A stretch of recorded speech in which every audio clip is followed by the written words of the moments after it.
Hello everyone, welcome to my channel. কেমন আছো সবাই? আশা করি সবাই বেশ ভালো আছো। দেখতেই পাচ্ছ গাছ থেকে তুলে নিচ্ছি পেঁপে। এগুলো কিন্তু দারুণ লাগে, মানে গাছের জিনিস মানেই সুন্দর। আর যদি গাছের জিনিস এরকম সুন্দরভাবে পাকে আর যদি সেটা খেতে হয় দারুণ টেস্টি, তাহলে তো কিছু বলারই নয়। আমাদের গাছের পেঁপে হচ্ছে ভীষণ মিষ্টি।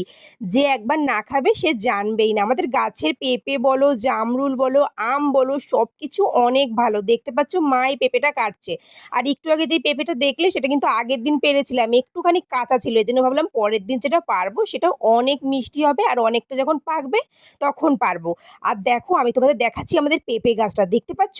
ওই উপরেও কত ছোট্ট, ছোট্ট পুচকে, পুচকে পেঁপে হয়ে আছে আর পুরো গাছ ভর্তি পেঁপে। এত দূর পর্যন্ত পেঁপে ছিল। তাহলে তোমরা ধারণা করতে পারছো কত পেঁপে আমরা খেয়েছি আর গাছে এখনো কত পেঁপে আছে?